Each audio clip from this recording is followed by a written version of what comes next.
আর সকালে খুব তাড়াতাড়ি উঠে আগে দুধটা গরম করে মুসলিটা ভেজে নিয়েছি। মুসলিটা খেয়েই আমি রান্না করতে চলে গেছি। কড়াইতে সর্ষের তেল দিয়ে হালকা করে মাছটা ভেজে নিয়েছি। যেহেতু ভাপাও করব সেজন্য সর্ষে বাটা নিয়েছি। এর মধ্যে দিয়ে দেবো হলুদ গুঁড়ো, লঙ্কা গুঁড়ো দিয়ে দেবো,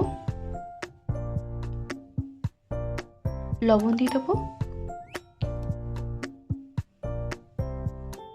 আর দিয়ে দেবো সর্ষের তেল।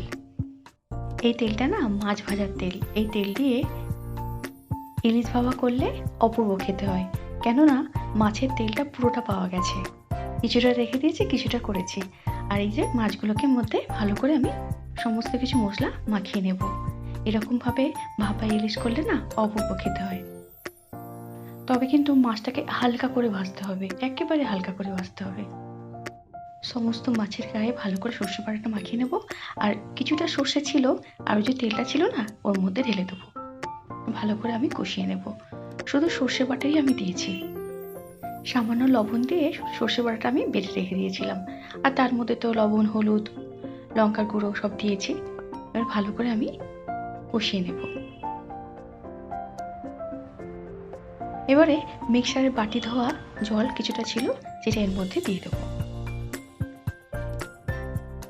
এবারে কিছুটা ফুটে উঠলে মাছগুলো আস্তে আস্তে করে দিয়ে দেবো। একটু ফুটে উঠুক। এই যে ফুটে উঠেছে, মাছগুলোকে আস্তে আস্তে করে ছেড়ে দেবো। তবে কিন্তু খুব সাবধানে দিতে হবে, ইলিশ মাছ তো এমনিতে খুব নরম। আর দিয়ে দেবো সামান্য চিনি দিতে হবে। আর দিয়ে দেবো কয়েকটা চেরা কাঁচা লঙ্কা। আর দিয়ে দেবো কিছুক্ষণ ঢাকা। খুব তাড়াতাড়ি রান্নাটা হয়ে যায় আর অপূর্ব কিন্তু খেতে হয়েছিল। গরম ভাতের সঙ্গে সর্ষে বাটা দিয়ে মাছ ভাপা, ইলিশ মাছ ভাপা অপূর্ব খেতে হয়। এইবারে চলে আসবো মাংসের দিকে। আজ না মাংসের মধ্যে অনেকটা চর্বি নিয়ে এসেছে। চর্বি দিয়ে এই মাংসটা করলে অপূর্ব খেতে হয়। এবারে একে একে সমস্ত মশলা দিয়ে দেবো। লবণ দিয়ে দিয়েছি।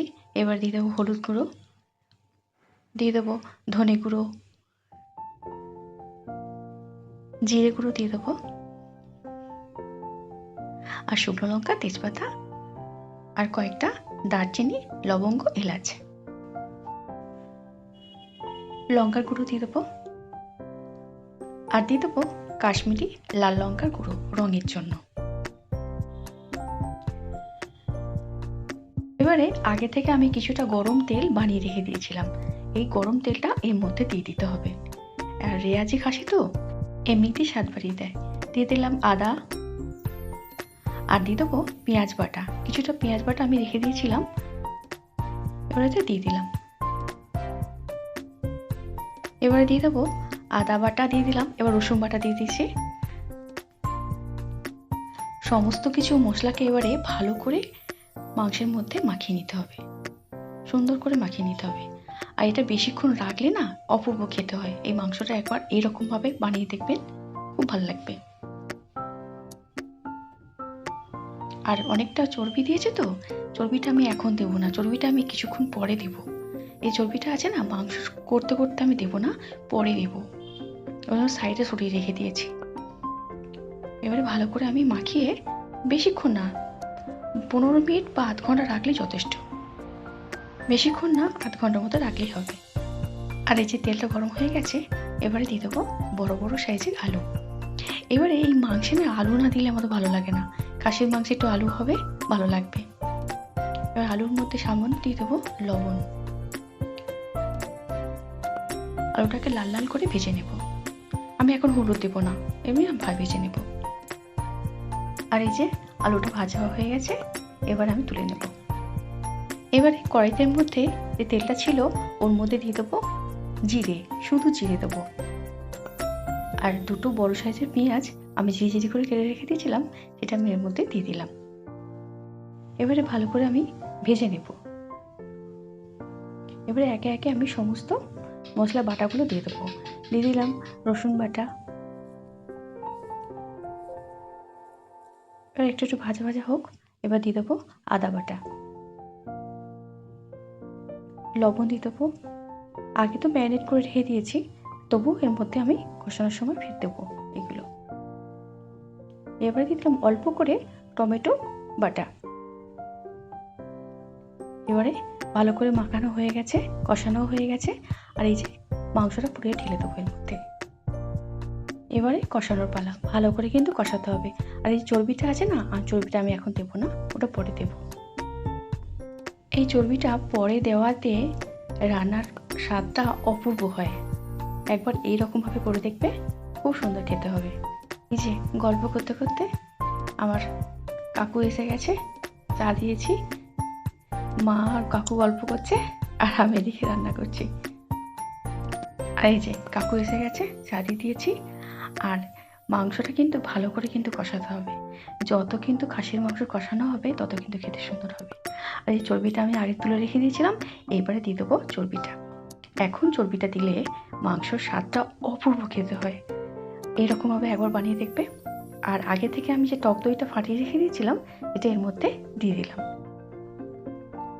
কষানোর সময় আমি সমস্ত কিছু দিয়ে ভালো করে আমি কষিয়ে নেব।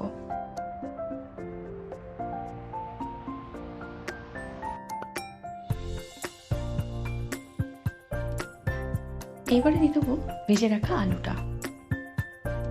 আলুটা দিয়ে ভালো করে আমি আবারও কষিয়ে নেব।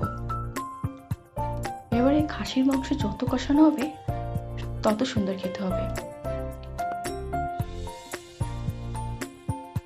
এবারে তেল ছাড়তে শুরু করে দিয়েছে, দিয়ে দিলাম গরম জল। ভালো করে আমি আরো এর সঙ্গে মেখে নেব। আর এটা দিয়ে দিলাম লবণ, আর দিয়ে দেবো সামান্য চিনি। একটু স্বাদের জন্য চিনিটা দিতে হবে। আর দিয়ে দিলাম এবারে কুকারে আমি 4টে সিটি দেবো, বেশি দেবো না, 4টে। আমাদের প্রেসার কুকারটা খুব সুন্দর। আর এই যে কথা বলতে বলতে আমার মাংস রেডি হয়ে গেছে। এবারে আমি টেবিলের মধ্যে ভালো করে গুছিয়ে নেব। আগে থেকে আলু ভাজা করে রেখে দিয়েছিলাম, আর মা করেছে পায়েস, আর এই ডালটা আগের দিন করে রেখে দিয়েছিলাম, আর মিষ্টি দই। আর এই যে মা পায়েসটা বানিয়ে রেখে দিয়েছিল, আর গরম গরম ভাত সমস্ত টেবিলের মধ্যে গুছিয়ে নিয়েছি। এবারে আমরা খাওয়া দাওয়া করে নেব, কারণ বেলা অনেকটা হয়েছে। এই যে সমস্ত কিছু গুছিয়ে নিয়েছি। এবারে মা খাবারগুলোকে বের করছে। টেবিলের মধ্যে সাজিয়ে নিয়েছি, বাবা কাকু ওদিকে খেতে বসেছে। আর কি একটু রেস্ট ফেস্ট নিয়ে কাকু বলে এবার রওনা দিই, চলে গেল। মনটা খুব খারাপ।